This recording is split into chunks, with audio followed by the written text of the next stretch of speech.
Olá, mundo! Chegamos no terceiro dia dos 30 dias de Machine Learning do Kaggle.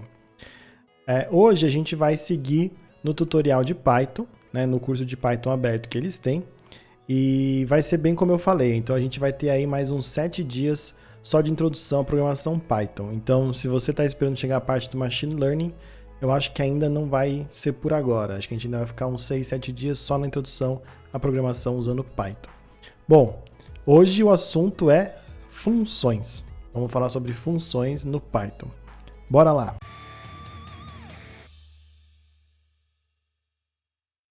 O dia de hoje merece um certo disclaimer, porque a gente vai abordar um assunto que é muito importante se você realmente está interessado ou interessada em aprender programação. A parte de funções, quando eu dava aula de Python, era uma das partes que eu tinha uma certa dificuldade para fazer os alunos entenderem. Mas eu prometi uma coisa: conforme você vai usando, conforme você vai vendo isso acontecer, a coisa vai ficando cada vez mais clara. Eu prometo.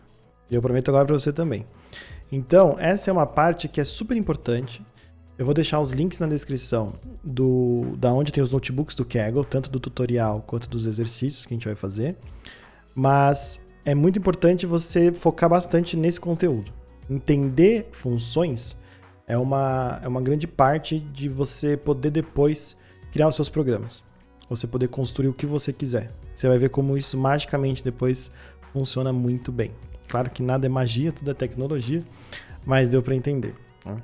Então vamos seguir aqui o tutorial de acordo com a ordem que o Kaggle se propõe a ensinar.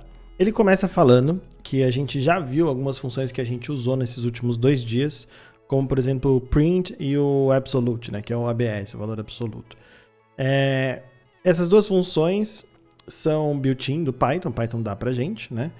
E ele está comentando que, na verdade, o Python tem muito mais funções. E você também pode fazer suas próprias funções. E isso é grande parte de programação Python, foi o que eu expliquei. Então, a gente vai aprender hoje como a gente usa e como a gente define nossas funções. Isso é muito legal. O começo aqui é sobre a função help. Ele está explicando como a gente usa uma função também built-in do Python, que já vem ali junto com o Python quando você instala. E você pode usar ela a seu favor. O que é a função help, né? A função help, ela basicamente, ela vai te trazer uma ajuda sobre alguma coisa que você quer entender. Então, ele dá um exemplo. Se eu colocar o help, e aí eu passo... Lembra que quando a gente chama uma função, a gente precisa abrir parênteses para fazer a chamada dela, né? E aí eu passo alguma coisa, nesse exemplo ele passou round, que é uma função. Ele quer ajuda sobre essa função. Ele traz aqui o header da função, né? E ele traz uma descrição em inglês, né? Uma linguagem que a gente está acostumado, sobre o que ela faz, né? Então, a função help, ela trouxe como se fosse uma descrição. Falou, ó, essa função aqui faz isso. Essa coisa que você está tentando entender, para eu te ajudar, ó, ela é assim. Essa é a anatomia dela e aqui tem uma breve descrição para eu te ajudar a usar ela. Então, é muito interessante como ele coloca aqui e ele explica, né? Que nesse caso ele fala que a função round, que é de arredondamento, ela recebe um argumento chamado número, né? E você pode opcionalmente dar um argumento a mais separado aqui, que se chama NDigits, né? Então, isso é bem interessante, né? O que é isso para a gente começar? Aqui quando ele fala header da função, vamos usar a nossa super caneta aqui. Esse aqui é o nome da função, né? E aqui depois do parênteses são os argumentos, né? Aqui é a lista de argumentos que essa função recebe. Então quando você pode chamar essa função, você vai passar essas coisas para ele.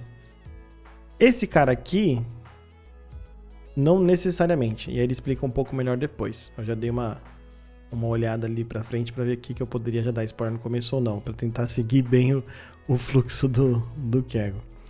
Então, o que acontece?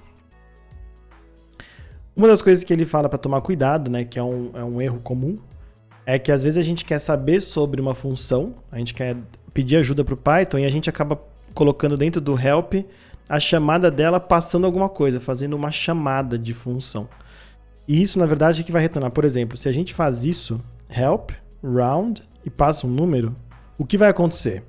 O Python vai primeiro avaliar a expressão dentro do parênteses. Ela vai avaliar o round, abre parênteses, menos 2.01. Isso daqui vai fazer uma chamada de arredondamento para esse número, menos 2.01. E aí ele vai fazer esse evaluate, né? Ele vai avaliar, né? Vai resolver essa função. E aí, com esse resultado, ele vai jogar dentro do help. Então é como se isso aqui retornasse um valor. Então, depois que o Python olhar para isso, isso aqui não é mais isso. E é, por exemplo, menos 2. Ou, na verdade, não é nem isso, né? Nesse exemplo aqui, você vai ver que ele vai retornar alguma coisa, que ele é um round, né? Ah, não, vai ser retornar menos 2 mesmo. Esse cara aqui, se a gente olhar, ele é um inteiro. Lembra que a gente fez o type na última aula? Ele sendo um integer, o help vai ser em cima do integer. E aí o que vai acontecer?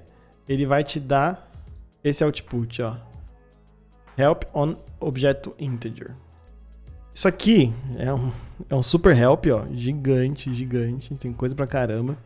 Isso aqui vai fazer muito sentido depois, quando a gente realmente vê objetos, métodos, atributos, classes, esse tipo de coisa em Python, né, que é o que a gente chama de orientação a objetos. Então aqui, ó, ele até fala sobre isso. E aí ele fala, beleza, o round, ele é uma função bem simples com uma docstring bem pequena. O que é essa docstring? É justamente essa descrição em inglês, né, em português, qualquer língua natural aí com que a gente está acostumado a falar, que você coloca sobre a responsabilidade da função. Então o round, ele tem uma docstring bem pequena. Essa docstring é bem tranquilinha. A gente pode tentar usar o help no print, por exemplo, para ver como que é. O help no print, você vê que vem de novo o header da função, e aí já vem um pouco mais cheio de coisa. Então você vê que ele tem vários argumentos, por exemplo. A gente usou até agora o print, simplesmente fazendo print oi mundo, que aí já mostrava uma informação na tela pra gente, né, pro usuário. Mas você pode ver que a função print tem muitas coisas que você pode usar. Não só simplesmente passar uma coisa, né? Então é muito interessante como a gente pode usar. Aí ele já entra na parte de definição de funções. Então, desse ponto para o próximo, vamos só recapitular, né? Uma função é algo que tem uma responsabilidade. Pensa que é uma caixinha que tem uma responsabilidade. Aí, para essa caixinha ser chamada, você vai lá, põe uma etiquetinha, igual a gente fazia com as variáveis, né? A gente põe uma etiquetinha e fala assim, ó, o nome dela é esse, e para ela poder fazer o que ela precisa fazer, ela necessita de alguma coisa, né? Então, é como se, por exemplo, eu chamasse alguém e pedisse, imagina que eu tenho uma pessoa aqui, olha lá, um super desenho, e a responsabilidade dessa pessoa é avisar na janela que alguma coisa aconteceu. Daí, só que para ele avisar, essa pessoa avisar, ela precisa saber o quê? Ela precisa, por exemplo, de uma mensagem. Aí, quando eu chamo essa pessoa pedindo para ela enviar fazer a responsabilidade dela, que é avisar alguma coisa na janela, eu falo, olha, pessoa, avisa. Então eu estou chamando a função dele, que é avisar, e aí eu passo uma mensagem. Eu venho aqui e falo, avisa oi. Vai lá na janela e fala oi para as pessoas. É isso que eu estou fazendo. Então essa pessoa aqui, ela vai ter a função que chama avisa. Então quando eu preciso chamar ela, eu falo, avisa lá que oi. E aí a pessoa vai lá e avisa oi. Então a função ela é basicamente isso. Ela tem uma responsabilidade. E a gente tem um monte de funções pré-prontas no Python, que já vem para nos ajudar em várias coisas. E a gente pode fazer as nossas. Como a gente faz as nossas? Que aí começa a ficar muito legal. Ele dá um exemplo aqui já prático. Vamos criar uma função cuja responsabilidade seja encontrar a menor diferença entre 3 valores. Então ele já faz aqui. A diferença 1 é o valor absoluto entre A e B. Então, qual que é a responsabilidade dessa função? fazer a menor diferença entre 3 valores.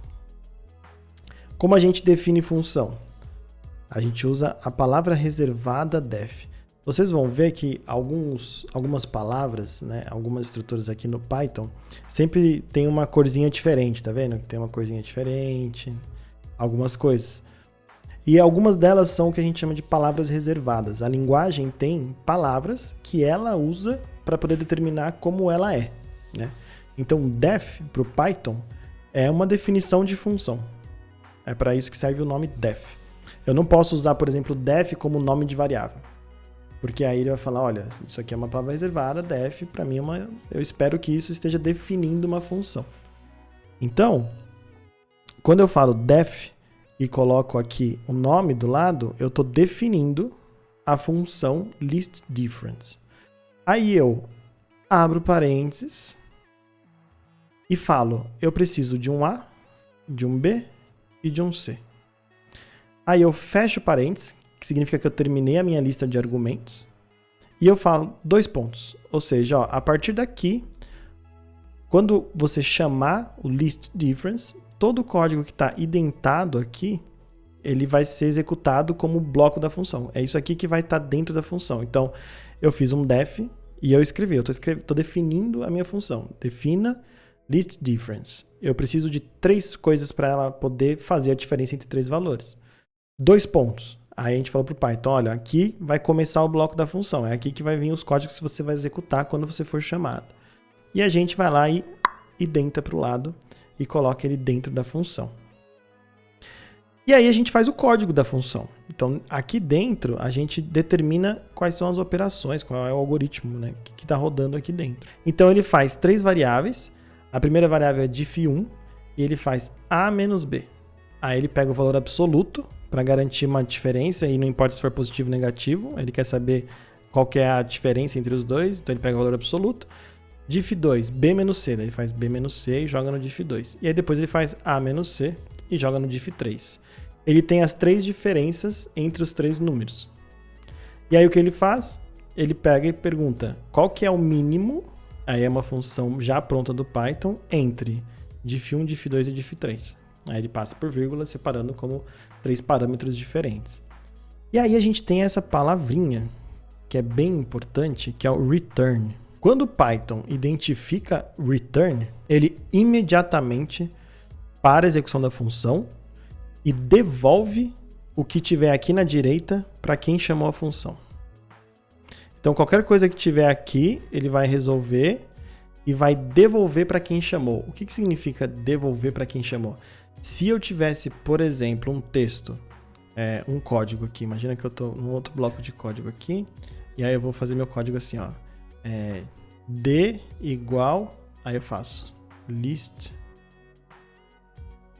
difference. Se eu tiver esse código aqui, d igual a list difference 1, 2, 3, ele vai entrar na chamada da função, então ele vai chegar nessa parte aqui, porque ele vai entender que eu chamei esse cara, ele vai executar o código a partir daqui, e aí ele vai fazer as contas, e quando ele encontrar return, ele vai falar, opa, vou resolver isso que está na direita e vou retornar para quem chamou. O que isso significa? Que quando nessa linha de código aqui ele resolveu listDifference, ele vai virar um valor.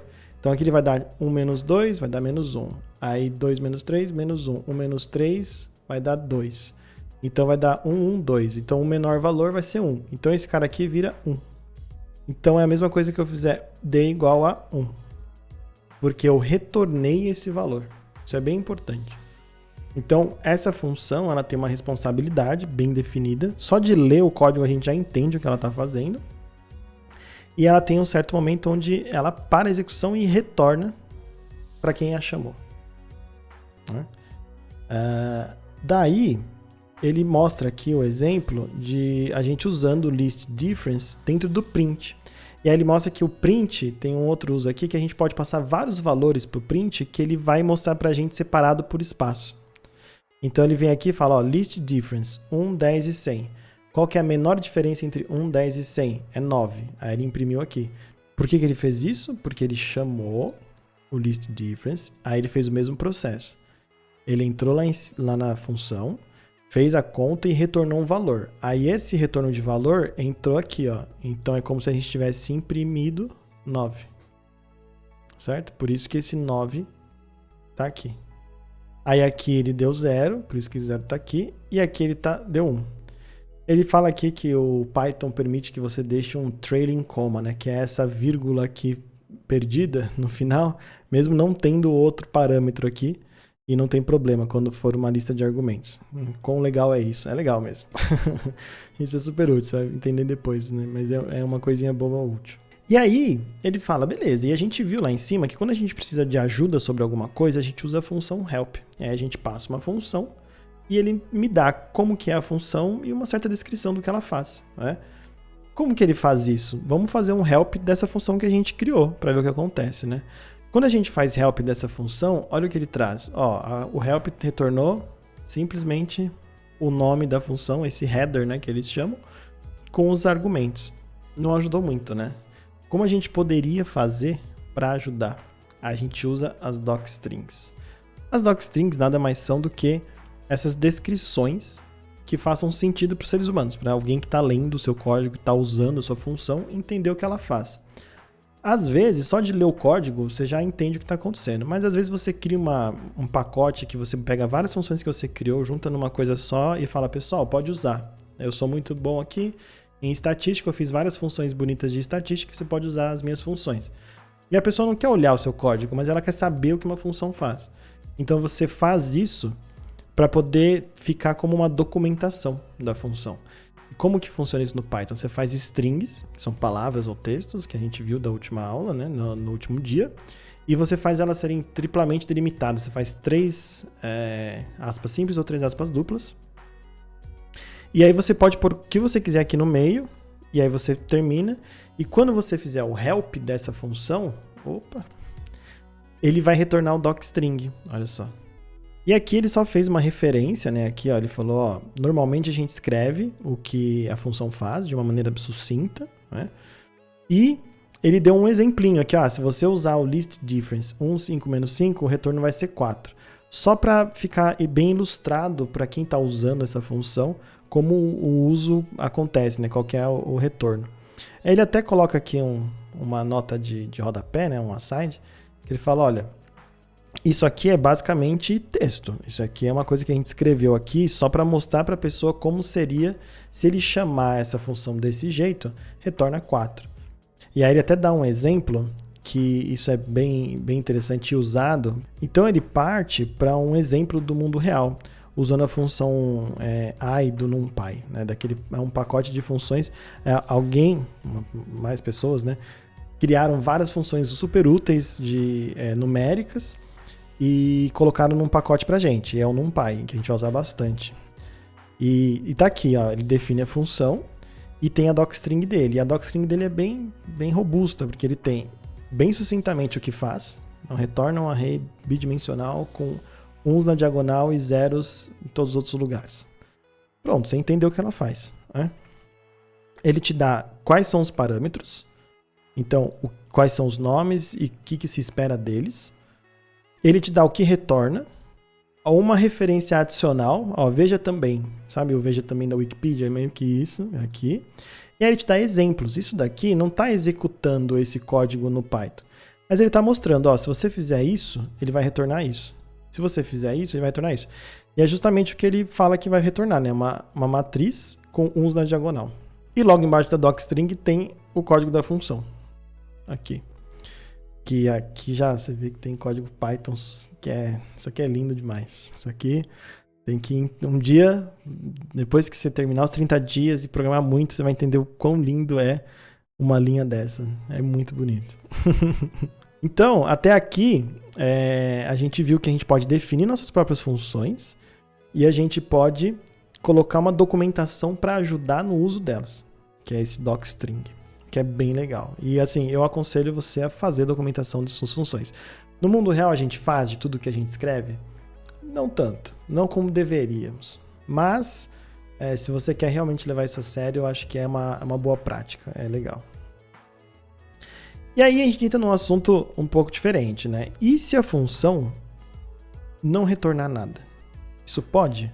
Porque eu acabei de fazer uma função, ela tem uma responsabilidade bem definida, ela tem entradas que são necessárias, mas e se às vezes ela não quer retornar nada? Ela pode? Pode, não tem problema nenhum. Na verdade, ela acaba retornando alguma coisa, e é uma coisa especial que o Python cria, que é o none. Então, eu posso fazer uma função, como a gente fez aqui, ó, o Kaggle fez, definir a mesma função que a gente definiu lá em cima, só que a gente não faz o return, aí a gente tira. Então, ele fez o docstring, aí ele fez todas as contas, só que ele não colocou return. Daí ele usou essa função no print. Mas antes ele estava imprimindo certo, por quê?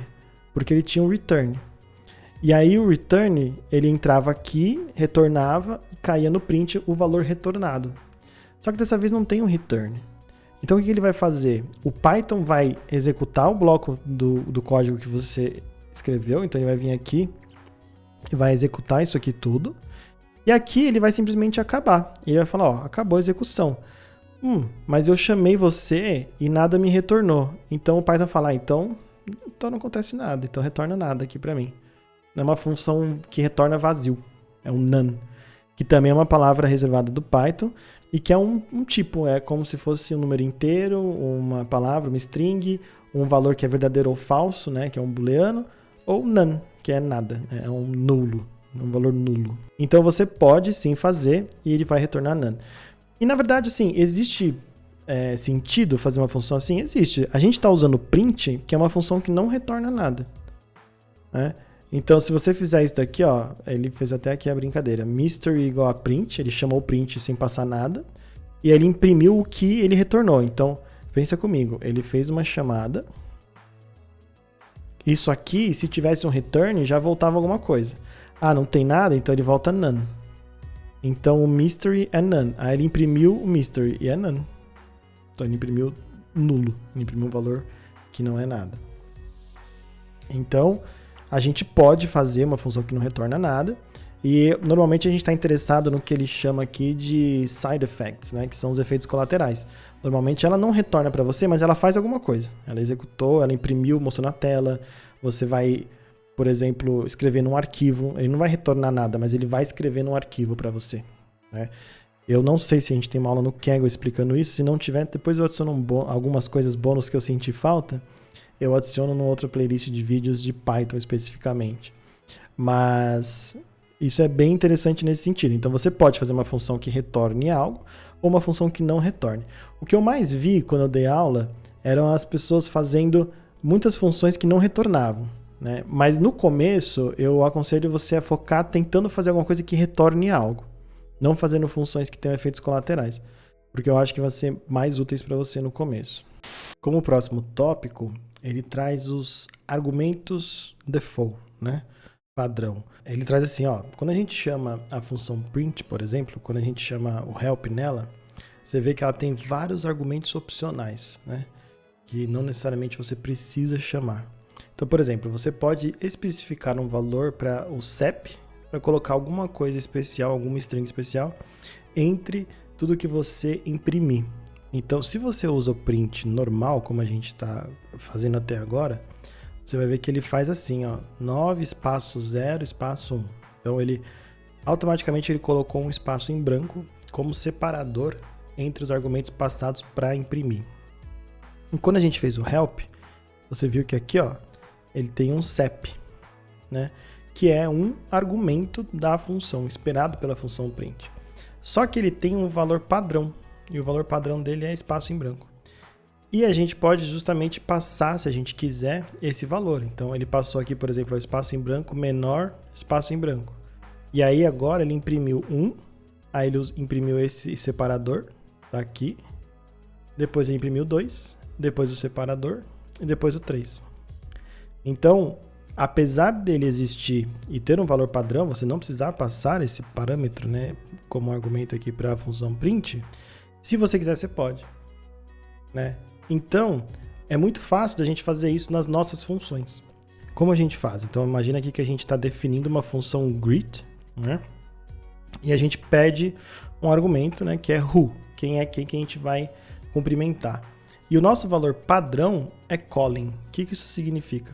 Quando alguém chamar a função greet, Você vê que ela não tem return, então ela é uma função que não retorna nada, mas ela imprime hello e depois o who. O que acontece? Se a gente passa o greet sem nada, ó, a gente simplesmente chamou, não passou nenhum argumento, ele vai entrar aqui e vai falar, olha, o who, se não for passado nada, usa esse valor padrão. Aí ele vai imprimir olá, Colin. Então ele imprimiu olá, Colin. Mas a gente pode falar, ó, greet, mas eu quero que o who seja Kaggle. Aí ele imprime hello, Kaggle. E nesse caso, como só tem esse parâmetro, né, ele não é ambíguo, a gente pode passar simplesmente ele sem nada. Eu costumo passar os nomes, os valores nomeados, assim, quando a gente pode fazer, eu acho que facilita a leitura, né? Porque aí você já tá dizendo o que você tá passando. E isso talvez, eles não explicam aqui, mas talvez mais pra frente a gente explique um pouco mais a fundo sobre como funcionam os parâmetros das funções. E a gente chega na última seção. Essa seção, ela é um pouco, talvez, abstrata demais. Ele até fala aqui, ó, isso aqui é uma coisa muito poderosa, mas pode parecer bastante abstrato no começo. O que ele está falando? Funções aplicadas em funções. Então, você pode passar como um argumento de uma função outra função. Então, ele dá um exemplo para tentar ficar claro de maneira prática aqui. Então, ele define uma função chamada multiplica por 5. Então, o que essa função faz? Ela recebe um x e retorna os 5 vezes o x. Então, se eu passo multi by 5 com 5, ele vai retornar 5 vezes 5 e vai retornar 25, certo?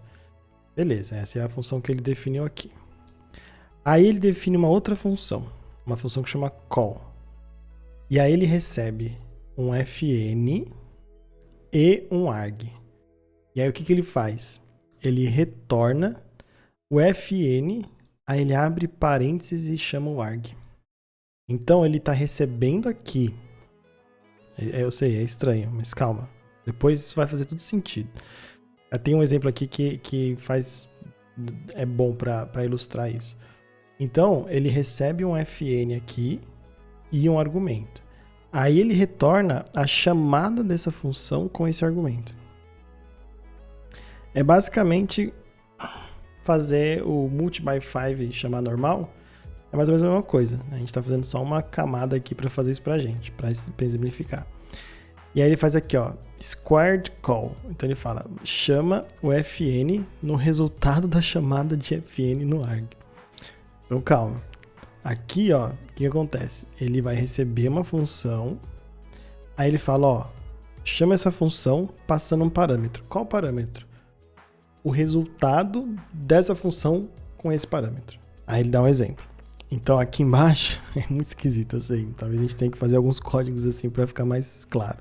Aqui embaixo, ele faz aqui, ó, chama multi by 5. Tá vendo que ele não abriu, fechou parênteses? Ele botou só um nome. O nome é a etiqueta da função, lembra? Então ele vai vir aqui e falar, ó, é essa função aqui que eu quero passar para o call. Então, e eu quero passar o número 1. O que ele vai fazer? Vamos apagar aqui. Ele vai chamar o call e vai entrar aqui, nesse bloco de código. Nesse bloco de código, ele tem um docstring, né, normal, ele passa por cima e ele fala, ó, retorna o fn. E quem que é o fn? Quem que a gente enviou como parâmetro? O multi by 5. E aí ele vai chamar o multi by 5, ó, abre parênteses, então ele vai vir aqui e ele espera um x. Quem é o x? O x é justamente esse arg que a gente passou. E onde que tá esse arg? Tá aqui, ó, se a gente voltar da onde veio a chamada, tá aqui, ó, é o 1. Então o 1 entrou aqui. Então ele fez um call, passou o nome de uma função. Essa função vai ser usada aqui dentro, passando um arg, que é o 1, tá aqui. E aí aqui é como se a gente traduzisse para multi by 5 passando 1. E aí ele executa esse cara, e aí ele retorna isso. E isso aqui retorna 5 vezes isso. Então se eu passar 1, ele vai retornar 5, porque ele vai fazer 5 vezes 1. E aí ele imprime 5. Aí ele tem esse squared call, que é basicamente o quê? Vamos de novo. Então, o que ele fez? Ele chamou o squared call. Então, ele entrou aqui, ó. Bom, squared call. Aí ele recebe um fn. Quem é o fn? É o multi by 5. Então, esse multiply 5 foi inserido aqui, tá? Aí aqui ele faz return fn, abre parênteses. Então, chama essa função, né? Chama esse fn. Quem é o fn? É o multiply 5. Então, ele vem aqui e chama. Aí o multiply 5 fala, eu preciso de um x. O x está aqui. Aí aqui, ó, abre parênteses. Esse aqui é o x. Só que ele está chamando de novo o fn. E quem é o fn? É o multiply 5. Então, o verde aqui, ó, chama o multiply 5. E aí ele pede um x. Quem é o x? É o arg. Nesse caso, a gente passou 1. Então, ele vai em 1 para cá. Aí ele recebeu 1. Então, o verde, quando resolver, ele é o multiply 5 de 1. E aí ele retorna 5. Então, o verde virou 5. Então, na verdade, o que a gente fez aqui foi fn de 5. E quem era fn? Multiply 5. Então, a gente fez o multiply 5 de 5. Então, 5 vezes 5, 25. Eu sei, é confuso. Se você quiser pausar, voltar e ver as setinhas de novo. É estranho, mas depois vai fazer mais sentido. O Python dá um nome, na verdade não só o Python, né, mas aqui a gente dá um nome dessas funções que estão em funções de primeira ordem, né, que são higher. Em português a gente fala em funções de primeira ordem, mas em inglês fica higher order functions, né? E aí ele fala, provavelmente você não vai escrever nada assim por enquanto, vai demorar um tempo pra gente realmente usar isso, a gente fazendo as nossas e tal. Mas ele dá um exemplo bem legal, né? Que ele usa a função max. Então, o que é a função max? De maneira intuitiva, você passa vários argumentos para ela e ela te dá qual que é o máximo, né? Qual que é o maior. Então, se você não passa nada, por padrão, ela tem um argumento aqui no max que é simplesmente fazer uma comparação simples se um é maior que o outro. Então, ela vai verificar e vai ver qual que é o maior desses. Então, o máximo entre 100, 51 e 14 é 100. Então, ele já imprime aqui, ó, 100. Ele já está imprimindo, né? Ó, which number is biggest, vírgula, o max. Aí você viu que ele imprimiu aqui separando linha? Por que ele imprimiu separando linha? Porque ele passou depois, ó, o separador como quebra de linha. Esse daqui, barra invertida, N é um comando, né? É uma marcação para dizer que você quer quebrar a linha. Você faz um new line, né? Por isso. Então esse max ele tem esse comportamento padrão. Mas, se você quiser, você pode passar uma função, como a gente fez no outro exemplo, que ele vai usar para chamar e verificar se o valor daquilo, para ele maximizar esse cara. Então o que ele vai fazer? Ele vai fazer assim, ó, max 151,14. Então, teoricamente seria 100. Mas aí ele passou que é mod 5. O que é mod 5? É uma função. Ele passa o nome, a etiquetinha aqui dessa função definida. Então, o que ele vai fazer? Para cada vez que ele for olhar o que é cada item desse para entender qual que é o máximo, ele vai executar essa função. E o que essa função faz? Ela executa uma divisão por 5 e traz o resto. Então, quando a gente faz essa instrução aqui, esse max, a gente está fazendo 100 dividido por 5, pega o resto da divisão. 51 dividido por 5, pega o resto da divisão. 14 dividido por 5, pega o resto da divisão. Qual é o maior valor desses? Aí, nesse caso, é o 14. Porque é o 14 que produziu o maior valor, passando por essa função. Então, é um exemplo bem interessante de como a gente pode usar para uma função específica, uma função como parâmetro. E aí ele usa essa função lá dentro do algoritmo dele. O tutorial de hoje focou muito em funções, né? Então, se a gente fizer uma recapitulada rápida, a gente vai lembrar que a gente aprendeu o que é o help, para a gente poder puxar ali as docstrings e o header das funções, para entender o que ela recebe, como ela funciona. A gente aprendeu a definir nossas funções, lembra que isso é muito importante, a gente aprendeu que a gente usa a palavra reservada def, a gente dá um nome para ela, a gente passa a lista de argumentos, que pode não ter nenhum, 2 pontos, e o que vem aqui no bloco é o que vai executar na nossa função. Você pode ou não retornar alguma coisa, né, um valor, alguma operação. A gente também viu como definir docstring, né, usando os 3 quotations aí, tanto simples, aspas simples como aspas duplas. A gente viu as funções que não retornam, os valores padrão, né, de argumentos nas funções, que a gente também pode fazer, como a gente define os nossos, funções aplicadas a funções. E agora a gente entra em exercícios. Bora lá. Se eu clico 2 vezes na célula Markdown, eu posso alterar. Então eu posso pôr 1, eu posso pôr o que eu quiser. Eu vou começar ele com 0, porque está com 1 e tem que começar do 0. O exercício é: complete o corpo da função abaixo de acordo com o seu docstring. Ah, legal. Ó, dica: Python tem uma função já pré-feita de arredondamento, o round. Então vamos ver. Round to two places. Recebe um número. Então, ó, retorna um número dado arredondado para 2 casas decimais. Então ele dá um exemplo. Ó, se você usar essa função com 3.14, 15 e 9, tem que retornar 3.14. O Python tem uma função round, né? Se a gente executar o help no round, ó, eu vou executar aqui, ó, help round, que é o que a gente já fez, né? Mas ó, aqui se eu executar essa célula, lembra que tudo que está comentado vai ser ignorado. Então a gente dá um Shift Enter e ele me traz o retorno, ó, help na função round. Olha só, ele recebe um número e um n-digits. O n-digits, deixa eu aumentar mais uma coisinha que eu acho que é melhor. Assim fica melhor, né? O n-digits, ele tem um valor default de none. Por isso que eu posso simplesmente usar por exemplo, round. Vamos usar aqui, ó. Vamos apagar esse help e fazer, ó, round 3.1415.9. Se eu fizer isso, ele automaticamente me retorna 3. Ele arredondou, porque por padrão ele não recebe nada, não tem problema e ele funciona. Mas eu posso passar o n-digits. E aí se eu passar 2, por exemplo, olha o que ele faz. Ele me arredonda com 2 casas decimais. No código de cima, vamos apagar esse código daqui. Não, vamos deixar aqui. Vamos pegar esse código, eu vou cortar esse código. No código de cima, você vê que tem round to two places. Então, é arredonda para 2 casas, certo? Recebendo um número. Aí aqui ele fala, troque aqui o seu código. Esse pass é uma palavra reservada, uma keyword, que não faz nada. Ela é simplesmente um placeholder para você poder fazer aqui, ó, eu quero simplesmente que passe. Porque se eu deixar sem nada, ele vai reclamar, porque eu defini uma função e não tem nada, não tem nenhum bloco de código.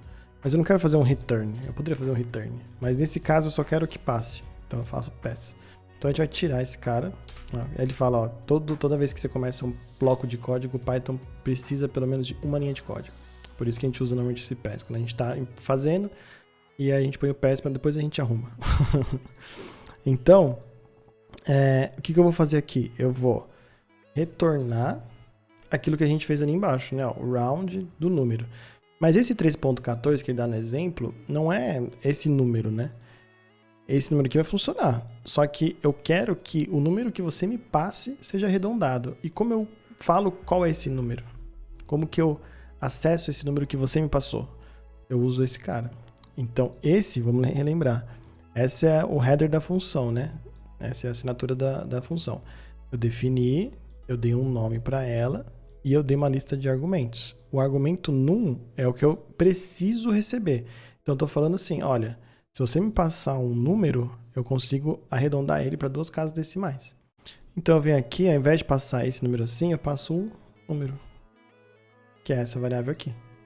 E aí eu vou executar essa célula e ele vai dar correto. Por que isso funciona? Porque agora eu posso fazer isso, ó. Print round to two places e eu passo o número 3.1415.9. Ó. Aí agora eu posso mudar, eu posso executar várias vezes, vários prints, ou passar, né, no mesmo print. Mas eu posso pôr, por exemplo, 5, eu posso pôr 152 ponto, alguma coisa assim. Olha lá. Ele veio aqui nesse cara, executou e imprimiu 3.14. Nesse aqui imprimiu 5.14. E nesse aqui imprimiu 152.89. Ele fez esse arredondamento para cá. Então funciona por isso, porque agora eu posso chamar a função e aí o que eu passar é o que vai entrar aqui, né? Vocês devem lembrar do colégio que a gente aprendia a fazer? Lembra? F de x igual a x mais 2. Lembra que esse era o y? Aí você fazia um negócio assim? Aí você fala assim, quando o x for 2, quanto que vale o y, né? O f de x, que esse cara aqui é o f de x. Quando ele for 2, você coloca o 2 aqui, aí dá 4. Aí beleza, então é que aqui minha escala tá toda errada, né? Dá 4. Então é aqui. É daqui a ideia. Então, na hora que eu passo um parâmetro para cá, a função, ele é substituído aqui, resolvido, e essa é a resposta. Então é por isso que a gente está fazendo funções. É mais ou menos daí que vem a ideia. Próximo exercício, que não é o 2, é o 1. Começou do 0. Então, o help de round fala que o n-digits pode ser negativo. O que você acha que vai acontecer quando ele for negativo? Então, testa alguns códigos aqui, né? Então, vamos só fazer esse help de novo para a gente ver. Então, o help do round, ele fala que o n-digits pode ser negativo, tá aqui na docstring. Então, a gente pode vir aqui e fazer o teste. E se eu fizer round 3.141592 com n-digits igual a -2, por exemplo? Ele dá 0. E se eu fizer assim? E se eu fizer assim? Aqui ele já começou a me dar alguma resposta. Para que será que isso é útil? Então aqui, ele explica. Como você viu, se a gente faz n-digits -1, ele arredonda para o mais próximo a 10. N-digits -2, mais próximo a 100 e por aí vai. Então, a gente quando está trabalhando com números maiores, por isso que eu coloquei um número maior ali para a gente já ver essa solução. A área da Finlândia, por exemplo, 338.424 km². Para a gente arredondar isso, a gente usa o n-digits negativo. Aí ele faz isso para nós. Então ele faz um chop-off aqui, né? A gente faz n-digits -3, ele vai arredondar para a gente, né? Isso é útil em alguns casos, né? Eu confesso que eu usei pouquíssimas vezes isso. Mas dá para fazer, e isso é muito legal. E ele fala aqui, a gente vai falar como a gente pega essa vírgula bonitinha, né, para mostrar que aqui tá em inglês, né, os milhares ele faz com vírgula, não com ponto, igual a gente. Quando a gente falar de formatação de strings, vai ser uma parte legal. Então aqui o terceiro exercício, que é o número 2. A gente volta pro exercício lá da Alice, Bob e Carol, que estavam fazendo a divisão dos candies, lembra? Dos doces. Então eles falaram que eles iam pegar todos os candies e aí eles iam coletar e dividir por... não ia dividir por 30 não, dividir por 3 e o que sobrasse eles iam amassar. Então aqui ele fala, embaixo aqui tem uma função super simples que calcula o número de doces que vai ser esmagado para qualquer número de candies que você passar. Modifique ela para que, opcionalmente, ele pegue um segundo argumento representando o número de amigos que os doces estão sendo divididos por. Então, olha que legal. Ele fez uma função, aqui de novo, def, define uma função, chama toSmash. Aí ele recebe como um argumento total candies, ou seja, o número de doces. E aí ele até faz na docstring, ele vai retornar o número de leftover, né, de quantas sobras, depois de distribuir por 3 amigos. Então aqui ele fez o que a gente chama de hard-coded, né? Isso aqui está fixo no código. É 3, isso não muda. Como a gente pode deixar essa função mais genérica? É fácil. A gente vai adicionar um argumento na lista de argumentos. Essa aqui é a nossa lista de argumentos. A gente vai adicionar um argumento que recebe o número de amigos. E aí, a gente vai usar esse número de amigos, que é uma coisa genérica, que eu não sei qual que é, aqui. Essa é a parte que normalmente complica a cabeça de quem eu tentei ensinar funções já quando eu dei aula de Python. Porque o ponto é, aqui a gente está fazendo uma representação do que a gente vai usar. A gente está usando uma variável, um valor ali que vai ser recebido dentro do nosso escopo, né? Então, dentro desse código aqui, o que eu receber na lista de argumentos, ele vai ter algum valor e eu vou poder usar ele aqui. Então, vamos colocar, por exemplo, um segundo argumento que é quantos amigos tem. Então, friends. Number of friends, vamos colocar assim. Number of friends. Por padrão, eu vou deixar 3 para continuar funcionando com o nosso problema principal. Nesse caso aqui, eu acho que nem faria sentido, tá? Para essa função, mas eu acho que vamos deixar. Então, aí aqui eu retorno a divisão por 3 e o resto dessa divisão. Nesse caso, não é mais 3. Eu quero que seja qualquer número de amigos que você me passar. Então, vai ser o número total de doces, resto da divisão por o número total de amigos. Se eu executo essa função, vocês vão ver que ele vai retornar essa operação, basicamente. E a gente modificou ela para receber 2 parâmetros. Então eu vou executar aqui só para ver se a nossa resposta está correta. Ela está correta. E eu vou executar a função aqui para você ver ela funcionando. Então, ó, toSmash. Então eu posso passar, por exemplo, 91. Na docstring, você vê que está toSmash 91, tem que retornar 1. Então vamos ver se ela retorna 1. Deixa eu apagar esse hint aqui. Ó, retorna 1. Então deu certo. Mas agora vamos fazer um teste diferente. E se chegou um amigo novo? Aí eu vou vir aqui e vou fazer number of friends igual a 4. Qual que tem que ser a resposta dele? 3. 91 dividido por 4. Então a gente tem que fazer o resto da divisão, né? Vamos ver se deu isso, ó. Print 91 dividido por 4. Ó, dá 22,75. Então dá alguma coisa perto de 87, 88 ali. Por isso que ele retornou 4. Se eu fizer mod, você vê que dá 3 aqui, né? Ah, isso é uma outra coisa que eu não falei. Tá vendo que eu executei essa linha de código? Eu só chamei a função, passei o primeiro parâmetro, passei o segundo parâmetro, e ele apareceu 3 aqui, mas eu não fiz print. Eu não fiz isso daqui, ó. Tá vendo? É porque no notebook, se eu executo um bloco de código assim, ele vai me retornar a última coisa que ele executou. Isso é uma característica do notebook, não é do Python, né? Porque o toSmash retornou 3, então ele veio aqui e mostrou 3. Se eu quisesse fazer o que eu fiz, eu teria que fazer um print toSmash e um print 91 mod 4. Aí, ó, ele dá a mesma coisa, então tá certo. Então aqui a única coisa que falta é a gente mudar o docstring, porque esse docstring, se eu fizer agora, eu vou comentar essa linha, eu vou fazer o help da nossa função, toSmash. Olha só o que ele volta o docstring, tá vendo? E aí ele tá falando aqui, ó, para um dado número de doces divididos igualmente entre 3 amigos, mas não é mais entre 3 amigos, é entre number of friends. Então é evenly between number of friends. Aí agora o nosso docstring tá certo. Eu vou executar essa célula de código para atualizar a minha função. E aí quando eu executar o help, ele mudou. Ele mudou para number of friends. Então esse aqui é um exemplo bem bonitinho da gente fazendo nossa função, com documentação, com exemplinho e a gente entendendo essa questão. Lembra que isso é uma coisa muito importante de fixar, de conceito. A função, ela tem a lista de argumentos. Esses caras podem ter valores padrão, não tem problema, mas a ideia é que seja uma coisa genérica, seja uma coisa que me passa. Imagina que a gente quer fazer, por exemplo, eu vou fazer um aqui por nossa conta, ó. Imagina que a gente quer fazer uma função. Vou fazer aqui, ó.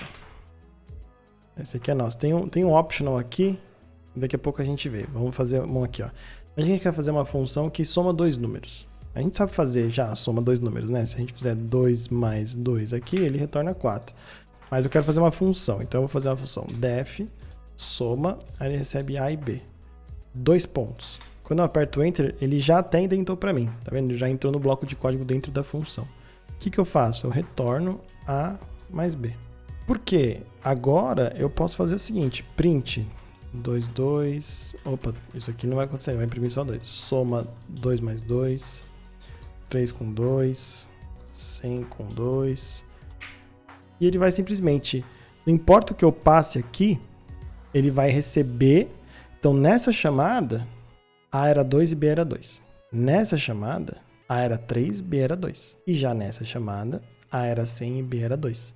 Porque cada um desses entra aqui, diferente. Então esse cara entrou aqui, esse cara entrou aqui, esse cara entrou aqui. Passando essa lista de argumentos para ser aplicada aqui. Então isso é muito importante, né? O que eu vi muito acontecer, e é uma coisa bem comum, é o fato das pessoas criarem as funções e os valores dentro estarem hard-coded, igual ele fez aqui nesse exemplo. Então, ao invés de ter um number of friends de maneira genérica para você receber ali, ele tá 3.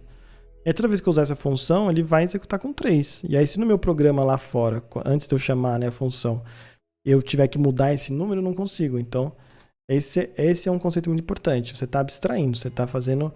Olha, me passa alguma coisa, é como álgebra do colégio. Me passa alguma coisa, eu vou usar essa coisa.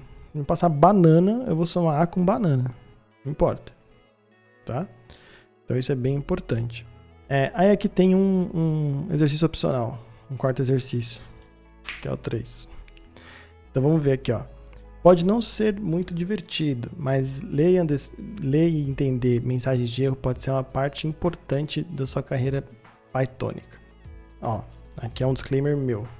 Isso é muito importante. O que eu já peguei de gente que vinha pra mim e falava assim, pô, não tá funcionando. Tô fazendo aqui, tô quebrando a cabeça e tá funcionando. Aí eu perguntava, qual é o erro? Aí a gente sentava e lia o erro. Aí a gente lia e a gente falava aqui, ó, o seu erro tá aqui. Porque normalmente os erros vão estar bem explícitos ali. É só a gente ler. A gente precisa parar e entender o que tá escrito de erro pra gente. Ah, você tentou somar uma coisa com outra que não podia. Ele tá falando aqui, ó, type error. Alguma coisa do tipo. Então ele te avisa. Então isso é bem importante. Então aqui ele fala, ó, cada uma das células abaixo contém algum código bugado. Então para cada célula, vamos ler o código e prever o que a gente acha que vai acontecer quando a gente rodar. Depois descomenta o código e roda para ver se acontece o que a gente imaginou. Isso aqui é só um atalho para poder tirar comentário e colocar comentário. Usa Ctrl/, aí ele ou comenta ou descomenta. Arruma o código, para então eles fazerem o que precisam fazer. O que vai acontecer se a gente rodar essa linha de código aqui? Aqui nesse caso, eu acho até legal a gente rodar. Mas o problema aqui é aqui, ó. O nome está errado. Ele não vai encontrar essa função, porque ele tem uma etiqueta que não existe. Então, na hora que eu rodar isso aqui, ele vai me dar um erro de nome, ó. Name error. Aí ele me passa até aonde foi o erro. Ele me aponta, ó. Foi na linha 1 aqui, ó. Round e tal. Me dá mais alguma informação, Python. Ele te dá tudo. Ele fala, ó. Esse nome, round to places, não foi definido. Então, ele tá falando, cara, isso aqui não existe. Eu não achei. Então não tem como você chamar alguém que eu não achei. Como a gente arruma? A gente faz isso. Agora, ele acha. Porque a função que a gente definiu lá em cima, round to two places, ela chama round, ela não chama round. Então esse era o problema aqui, esse era o bug. Aí a gente consertou. Mas isso é muito importante, porque se a gente faz isso, ele traz um erro. Parece esquisito, né, quando a gente executa. Mas se a gente lê normalmente, isso vai ajudar bastante. Bastante mesmo. Então, beleza, vamos pro próximo. Então aqui ele fala, x é menos 10, y é 5. Qual das duas variáveis acima tem o menor valor absoluto? Vamos ver o que vai acontecer aqui, ó. Primeiro vamos testar o atalho que ele ensinou. Se eu faço Ctrl/, ó, ele descomenta tudo. Se eu faço Ctrl/, ele comenta tudo, tá vendo? Se eu fico fazendo isso, ele faz esse toggle. Ele fica comentando e descomentando, do jeito que eu quiser. Para ver o que pode dar errado aqui, a gente precisa entender primeiro o que isso aqui vai retornar. Né? Se a gente fizer, vamos comentar o código todo aqui e vamos executar só um absolute, por exemplo, 10 menos 4. Olha o que ele vai fazer. Ele vai falar para mim, a função ABS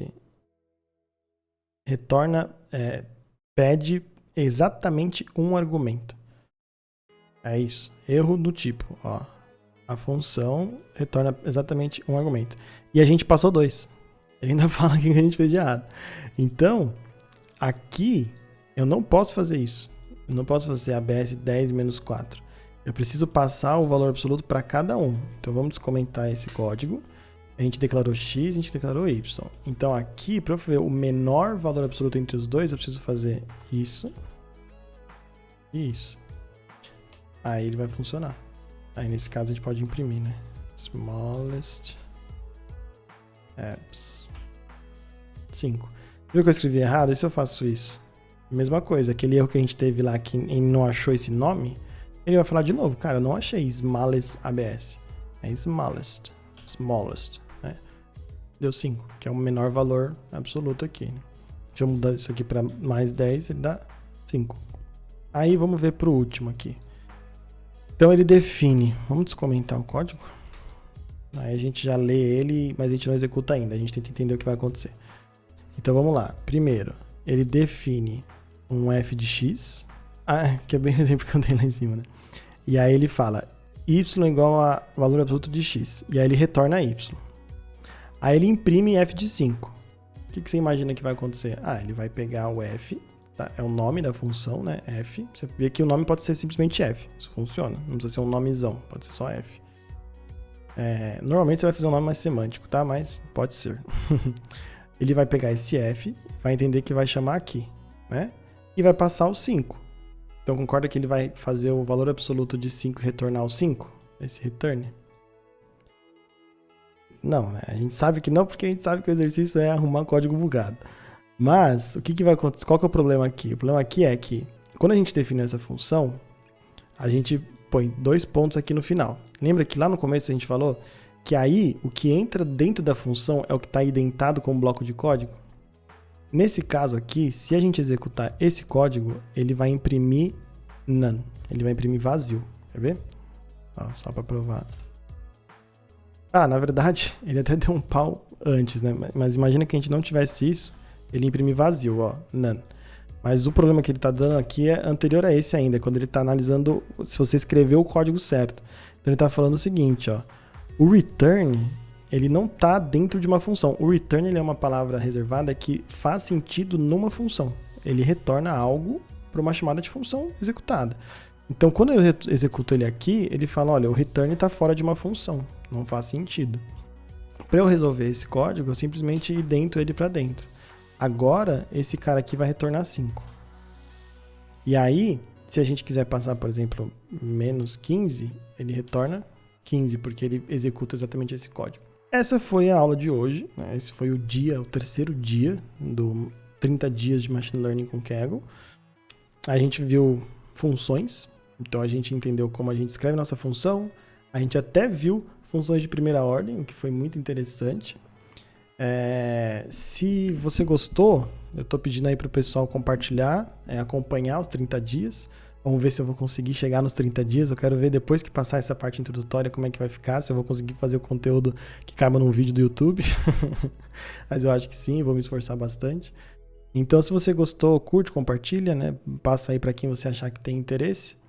E eu vou deixar aqui o link desses notebooks, tanto da aula quanto do notebook para você fazer o exercício. E vou deixar o card aqui com o vídeo anterior, né? Se você quiser assistir o vídeo anterior. Ou talvez eu deixe um card com o vídeo sugerido. Acho que é mais legal. Porque se você chegou aqui é porque você assistiu o 2 e 1, né? Mas eu também vou deixar os links das aulas dos dias 1 e 2 aqui. E vou fazer esse esquema em todos para você poder sempre ter acesso. Beleza? Obrigado por assistir. Até mais.